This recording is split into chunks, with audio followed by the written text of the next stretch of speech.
Hi there, James here from Active IQ. Hope everyone's well. I'm here with Julie from Move It or Lose It. Move It or Lose It, a finalist in the Resilience and Adversity category at the Sport and Recreation Alliance's first ever online Community Sport and Recreation Awards. A little bit about the Resilience and Adversity Award. It celebrates the methods which community clubs have used to keep their participants engaged during the COVID-19 pandemic restrictions.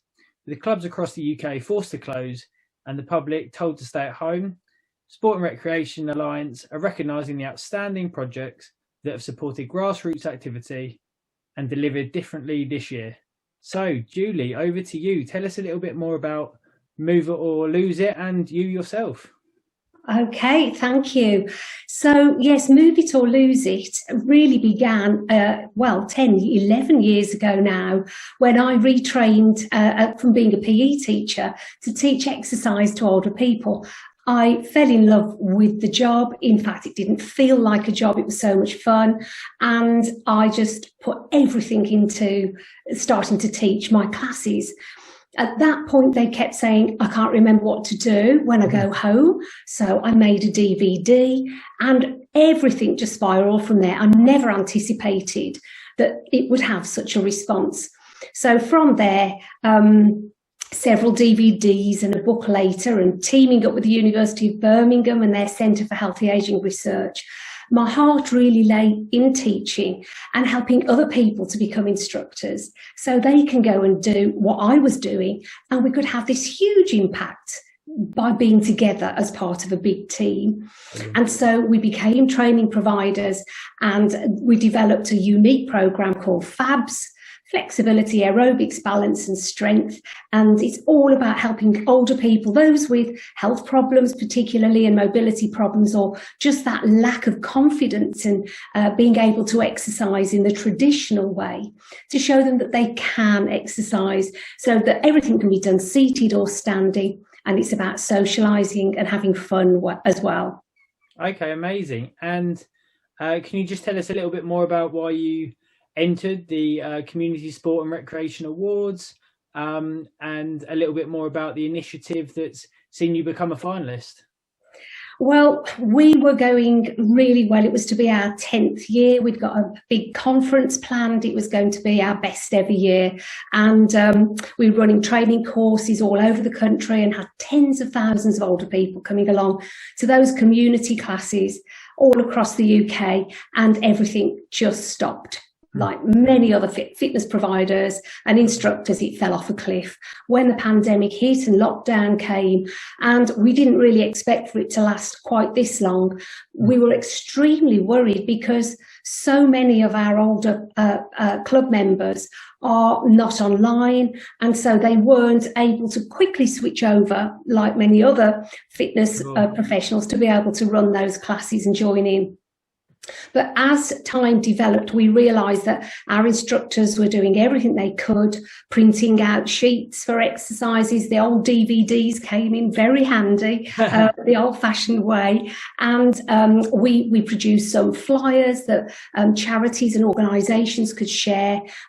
We even had our cuppa routine, that's the 4 simple exercises you do in the kitchen when you're boiling the kettle, made into a card, and even a tea towel that could try and just prompt that little reminder to get people moving so they weren't sitting home and doing nothing at all and losing their strength and mobility. But then we applied for some funding through Sport England and National Lottery for the Inequalities, Tackling Inequalities Fund. And that was specifically to help people with long-term health conditions. And we set up an online club for those that could get online.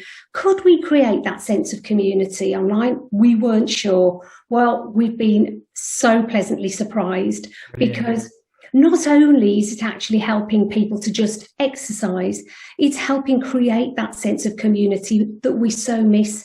There's socialising, there's lots of other things like quizzes and book club and cookery. So it's more of a group community that we know we have in our classes. Some people have said it's been a lifesaver, and I think that's wonderful.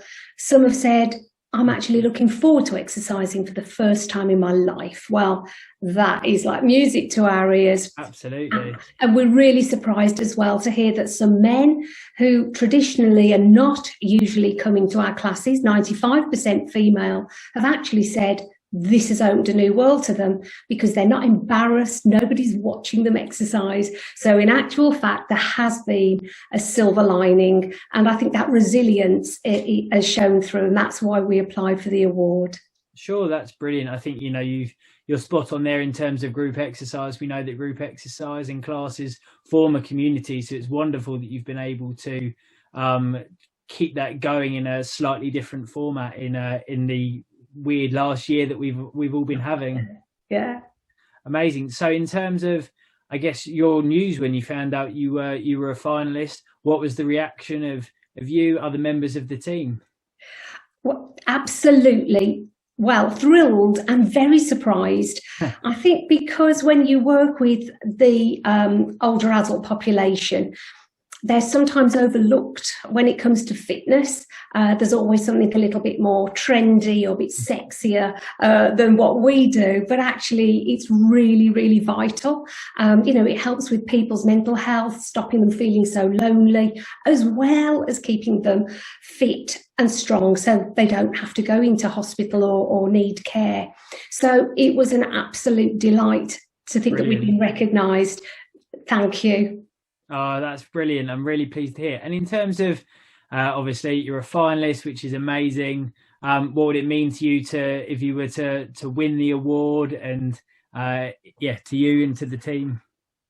I think it would be a fantastic boost because it has been such a difficult time for everybody. And I think that morale has been low at times and everybody's had to try and find ways to pull together to really tap into that resilience. So to be recognised and if we were to win, to be able to celebrate the fact that Move It or Lose It has been able to do something that we didn't think we could do. And it's even surpassed our highest expectations. So it'd be great for the team, for the people that work in Move It or Lose It and for the wider instructor network. And of course, all of our class and club members, they'd be celebrating with us too.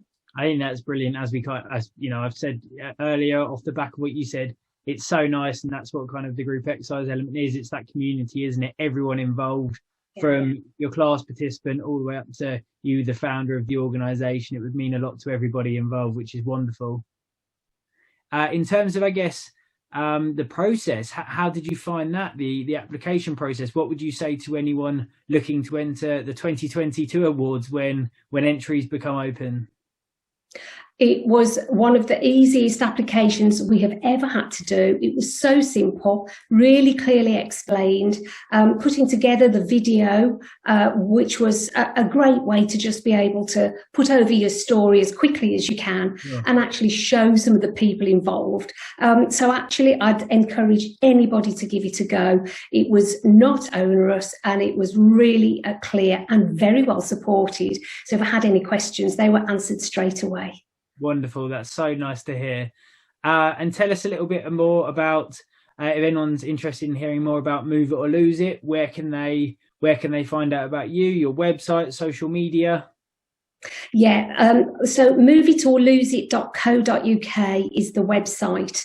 And we've also got our club. You can link to the club from that website too. And from there, you can just click straight over to our social media. Come and see us on Facebook or Twitter or Instagram. And we've got a YouTube channel with lots of videos for people to just go and exercise, like the couple routine or the stand up for the NHS that we did to try and get everybody up and down out the chair and make sure that people stay fit. Brilliant. And in terms of, I guess, who you want to go to those websites and onto the socials, who would you encourage to check out Move It or Lose It?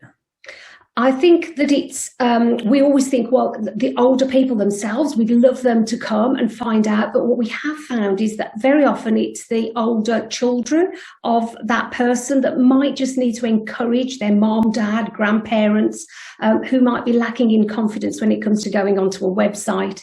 But actually, once they've done it, they realise there's this whole new world out there for them.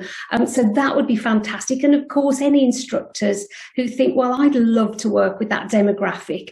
And if they've got the right kindness and empathy to be able to do that, it's a wonderful job. Wonderful. That's so lovely to hear. Well, thank you so much, Julie. I really appreciate your time today. Best of luck to yourself, to Move It or Lose It, and the whole community in the resilience and adversity category.